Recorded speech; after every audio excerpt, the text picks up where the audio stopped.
Hello, beautiful moms and entrepreneurs. My name is Charisse Walker, and I'm your host of the Unbreakable Mompreneurs podcast. This is a place where we come together to learn, grow, and inspire. So sit back, relax, and let's get started. Hello, Unbreakable Mompreneurs. My name is Charisse Walker, your host, and today I'm here with Susan Hensley, and she is an author. She is also talks about art and about life's transitions and helps people with that. And so without further ado, why don't you introduce yourself to us? Well, first of all, Charisse, thank you for having me on, and hello, everyone. Yes, my name is Susan Hensley, and I've just released a book called Art for Your Sanity: How Art Journaling Can Help You Manage Chaos and Unleash Joy. I retired a little bit early from a multi-decade corporate career and had always done a lot of executive coaching as part of that job, and had seen all sorts of tools about self-development and self-understanding. And I really stumbled onto art journaling and got very, very curious. And as I've transitioned my business to helping people through life transitions, because we face them and they can really sometimes bring us to our knees, and some are planned and some are wanted, and quite frankly, many aren't. Art journaling ended up being a really fun way to tap into some play, tap into creativity, and really ultimately tap into our deep inner wisdom that can guide us through times of turmoil. And that's why I ended up writing the book. And since then, I've been leading workshops. I've developed an online training. It's amazing how people sort of take to it once they understand how simple it can be. I love that. My daughter's an artist. I'm not. Actually, all of my kids are artists. I don't know where they got it from. And it really is a form of therapy for them. I've found one of my daughters, she served a mission for 18 months and she came back, and that's the only thing she could take with her is her art supplies. And she blessed not only her life and the people she was around, but it really was a form of therapy for her that was great. You know, Charisse, it is. And I would say to you, I am not an artist for me at all. It is all about the process. And that's the greatest barrier. It's because it's in a journal format. If you think of keeping a written journal, right? You don't need to be a air quote writer to keep a written journal and get the therapeutic benefits and insights and release. I really approach art the same way. The story here of how I stumbled into it and then researched it backwards is a friend of mine, a coworker, really does have quite a bit of artistic talent. And on the side, she was producing art and selling some pieces. And we were sort of curious. So she hosted a little weekend event for some of us coworkers just to teach us a few techniques. It was all of maybe hour and a half. And while she was trying to teach other folks like some of the proportions of drawing a face and the oval, there were some paints, and I made like a brown mess. And I had so much fun making a brown mess, and I loved my brown mess. That was the key. It's like, oh my God, look at it. And I was proud of my brown mess. And I went home and I actually put it on the counter to show my husband and son and the people who were in the house. And they're like, I said, I love it. And it made me curious. It's like, why was that so fun? Of all the tools we may have, why was that fun? And then how could I further use that in times of stress or transition to start with just some fun? And then it evolved from there. And there's really a tremendous amount. You mentioned this, that your daughter, and it sounds like other children may know, what art really does on the brain. There's actually a great book called Your Brain on Art by researchers, I think the head of innovation at Google or something. And I use it as a private journal to tap into emotions that sometimes we don't have words for and are processing or don't know where it's going yet. And so the visual, tapping into that right side of the brain, starts to help us understand things maybe we know in our soul, but as we process very linearly and logically on the left side of our brain may not be tapping into yet. Mhm. Wow, that's interesting. Very interesting. So tell us about your book and like go into what made you decide to write it and what you're wanting to do with it. I know you've already done a lot of classes and things like that, but what motivated you to write it? What's funny is I actually had a first career many moons ago as a journalist. I always said I would never write a book, right? It's funny what we say we would, Oh, yes. never Never say never. do. Yeah. Never say never. Mhm. And as I headed into retirement from my corporate career, the pandemic clarified a lot, I think, for a lot of people. I didn't really know what I would do, but I was continuing this art journaling practice. And when I really stepped back and said, what gives me joy? What am I really talking to the people that I'm coaching about? Although I have all these other tools to help people, I'm talking to them about curiosity, about play, and about self-compassion. And spending just a few minutes a day sort of playing with colors in an art journal really jumps those up. So that the book, very easy, small read. It's a small book with pictures. I actually included some of my own images from my art journal, which I never set out to do, but I think was so important because it shows the low bar to entry, meaning there's no bar. I really talked to having people start where their child artist sort of stopped, which for me, quite honestly, was about age 5. Research shows those of us who don't pursue art get messages by about age 8 or 9, and we really pull back on playing with art. So I really encourage people, first in the book and then very much in the workshops and the online training, to tap into that inner child artist where it was just fun, where you were truly making a mess. And we do some exercises just to free you up and get out of that critical voice that so many of us have and say. So the book starts there, but then as it evolves, talk about how colors can help you process emotions and that there's so many layers to emotions. Very rarely is it just one thing. Most emotions have several components. Think of how we say something was bittersweet, right? Or you can be both excited and a little scared to do something. And using, whether it's color or scribble or collage, can really help you tap into where your inner wisdom wants to go and just process those emotions to prevent them from going to, say, anxiety or some of the places where maybe we're not as healthy. So the book walks us through sort of a series of personal essays and stories of how to use an art journal. That's cool. And when you say journal, because you're right, when I think of journal, I think of writing. And so when you talk about art journal, are people drawing pictures? Or what do you mean by that?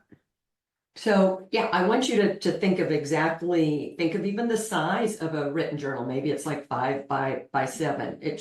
I would say just make sure your pages are blank and use what you loved as a kid. One of the very key places, and I have a quick starter guide that's free on my website, people can download, is you don't want to buy anything expensive. Or if you have kids at home, grab their crayons, grab their watercolors, because using what you used as a kid taps you first into that place of play. So what does it look like, to your question?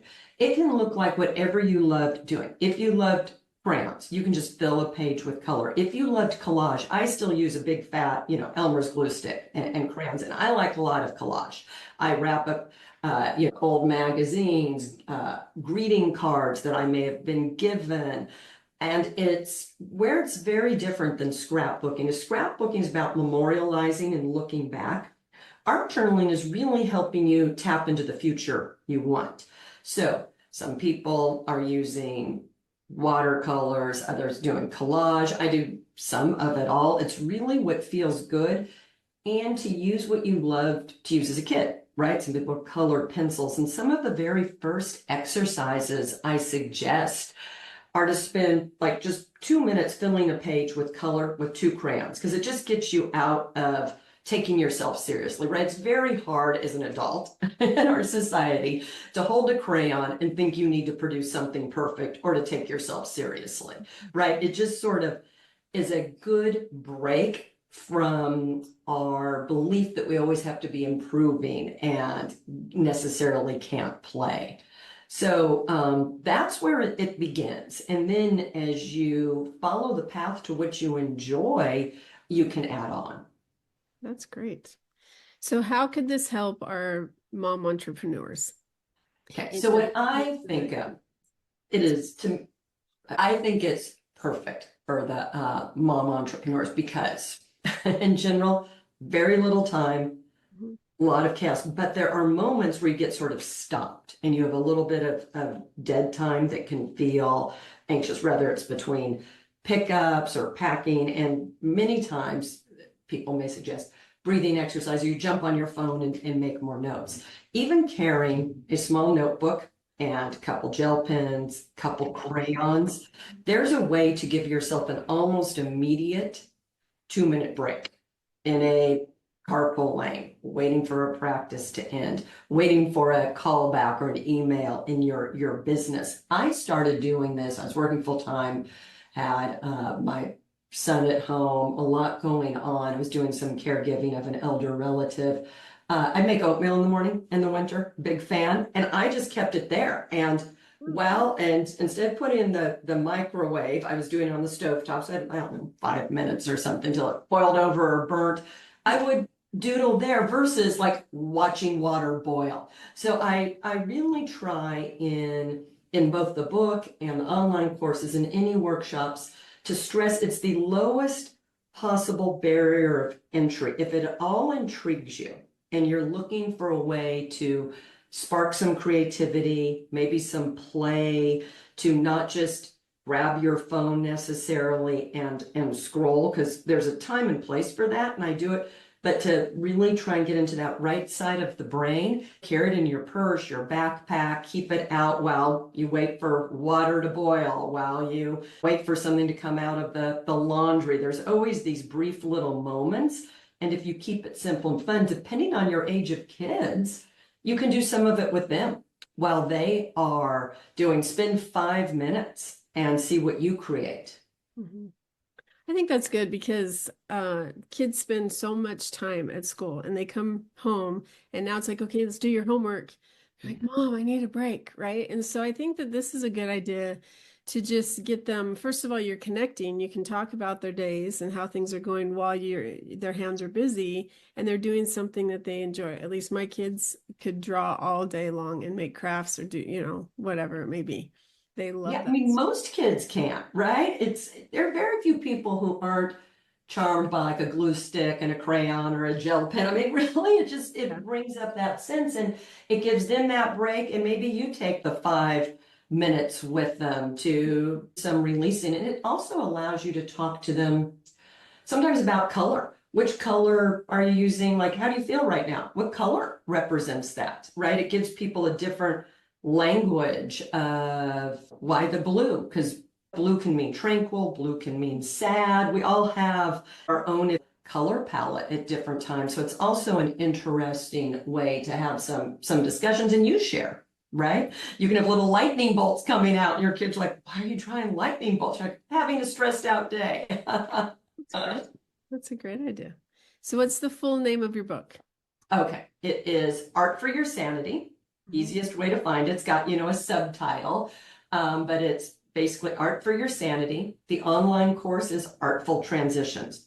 Easiest way to find all of that, including the free downloadable PDF, is just at my website, which is susan-hensley.com. That is fantastic. And Susan, what is one piece of advice you would give our listeners who would want to start writing a book? Okay. I have actually given this to a few people, so thank you for asking. Write badly every day for 10 minutes.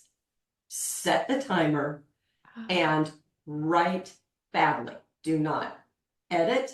Have no expectation other than to write badly initially. And that badly, we never give ourselves permission, because what that 10 minutes a day, do it for 30 days. I swear, you do this for 30 days and then you step back and it will start to coalesce the buckets of your book. And what it really also taps into is your voice pretty quickly. Because when you are not writing for someone else, when you are not trying to impress, when I joke about you're writing badly, you're writing what you are thinking and feeling, it gets to your authentic voice much more quickly. So I would start there, writing badly, 10 minutes a day for 30 days, and then taking a step back. I love that, because then you can also start to see chapters, I guess. Exactly. Because I think for me, when I wrote my book, I thought I had an idea and I changed it probably 5 times. And then I'm like, I wish I would have just done these specific chapters and topics. And then you create your outline and you can go from there. So that's a great piece of advice. Thank you. Yeah, thank you. The outline for me came out of that 30-day exercise, because as I shared at the beginning of our discussion, I never wanted to write a book. So I came into this feeling compelled to share, not wanting to write a book, but I was compelled to share because I think it can really help people. And so the 30-day exercise gave me the outline. A lot of, if you go online and you research, a lot of people say, start with the outline. I just found it really helpful to tap into both my voice and, to your point, it sort of morphs a little bit. Yeah. That is such a good piece of advice.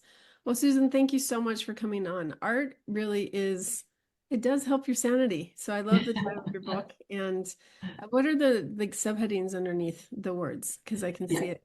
You can see it, yes. So it's Art for Your Sanity, how art journaling helps manage chaos and unleashes joy. And it's really that joy that you want out of the chaos. Because like I said, we all have crazy transitions. But yeah, so you see the subtitle to your point. Good eyes, all buried underneath. Good. Okay. And where can they find it?